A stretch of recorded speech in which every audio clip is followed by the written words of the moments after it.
A ver, la eterna pregunta, ¿nacemos o nos hacemos?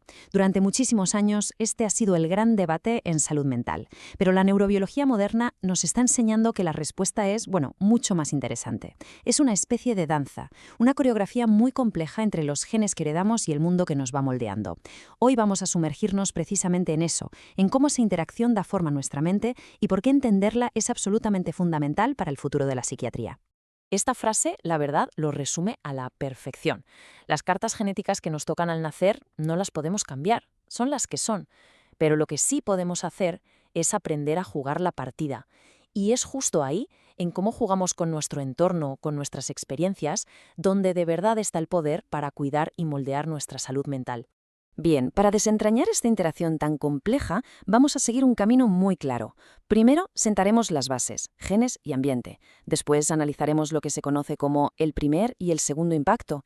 Veremos los mecanismos que alteran el cerebro y, lo más importante, terminaremos explorando las vías hacia la recuperación. ¿Empezamos? Empecemos por el principio, por la base. Todo, absolutamente todo lo que sentimos, pensamos y experimentamos tiene una raíz biológica en nuestro cerebro. Pero ojo, esa biología no es un destino que esté escrito en piedra. Es más bien como el plano de una casa que todavía no se ha construido. Nuestras experiencias vitales son los materiales, los obreros y, en definitiva, la forma en que se acaba construyendo esa casa. Y aunque es cierto que compartimos el 99% de nuestro ADN, esas pequeñas diferencias que quedan son cruciales. Y aquí es donde entra en juego un concepto que va a ser central en toda esta explicación, la vulnerabilidad. No se hereda la depresión o la ansiedad como quien hereda el color de los ojos. Lo que se hereda es una predisposición, una sensibilidad particular que, si se dan ciertas circunstancias, puede aumentar el riesgo. A esta predisposición genética, en neurobiología se la conoce como el primer impacto. Es la cimentación, el punto de partida biológico sobre el que se va a construir todo lo demás. Pero, a ver, ¿cómo funciona esto exactamente? Aquí está el meollo de la cuestión. Hay que olvidarse de la idea del gen de la depresión. Eso no existe. La realidad es muchísimo más compleja y se llama herencia poligénica.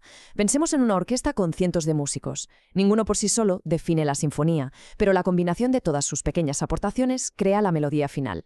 Pues así funcionan los genes en la salud mental. Y esta orquesta genética es extremadamente sensible a lo que pasa fuera del escenario, al ambiente. Para que se entienda bien la diferencia, vamos a pensarlo así.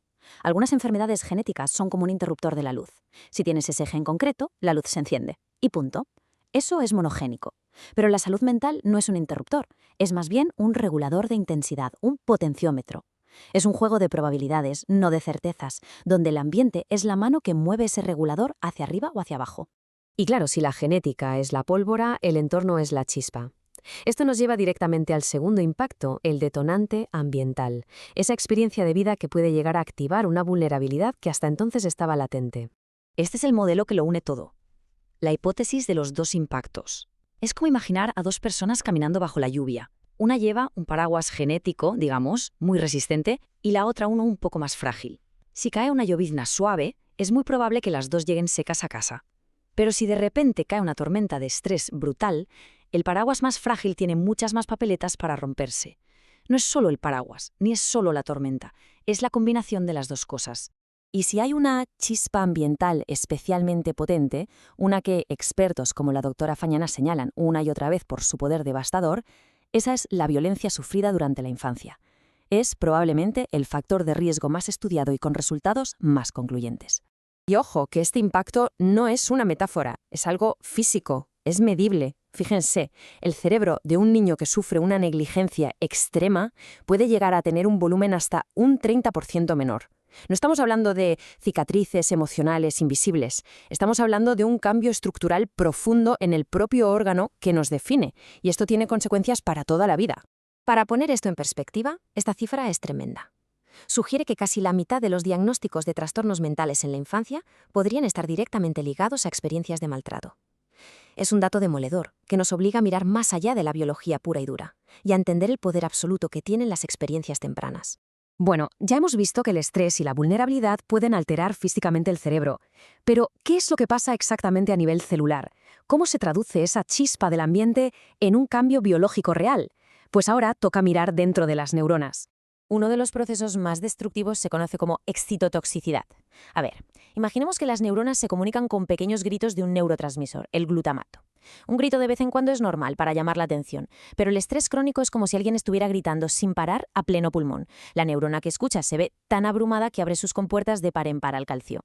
Y una inundación de calcio dentro de una neurona es básicamente veneno, la destruye desde dentro. Pero no todo es por sobrecarga. El cerebro también puede dañarse por otras vías. A veces, por ejemplo, el sistema de poda, que elimina conexiones inútiles durante la adolescencia, falla. Otras veces el cerebro sufre una especie de inflamación silenciosa y crónica, que hoy en día se relaciona directamente con la depresión. O, como ocurre en el Parkinson, las fábricas de neurotransmisores simplemente se apagan. Vale, todo esto puede sonar un poco desolador, ¿verdad? Parece que el cerebro es una máquina frágil que se daña con facilidad. Pero aquí, justo aquí, es donde llega el giro de guión, la parte más esperanzadora de toda esta historia. Porque el mismo superpoder del cerebro que permite que la experiencia lo dañe, su plasticidad, es exactamente el mismo superpoder que le permite sanar. Y esto no es filosofía, es ciencia aplicada.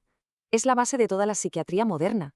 Si el problema es una sobrecarga de glutamato, se busca un escudo para bloquearla. Si es inflamación, se exploran tratamientos con antiinflamatorios. Si faltan factores de crecimiento neuronal, se intenta estimularlos. Cada mecanismo de daño que se descubre nos abre una nueva puerta para encontrar una solución. Conocer la enfermedad es el primerísimo paso para poder curarla. Y todo esto nos deja con la gran pregunta, que es al mismo tiempo la gran promesa de la neurociencia. Si una experiencia puede dañar el cerebro, ¿puede otra experiencia sanarlo? La respuesta es un sí rotundo. La plasticidad es una espada de doble filo. Las heridas del pasado pueden dejar una marca biológica, por supuesto, pero la terapia, los tratamientos, las nuevas experiencias positivas, todo eso tiene el poder de reescribir esas conexiones. Porque al final, las cartas que nos tocan no definen cómo acaba el juego, solo definen cómo empieza.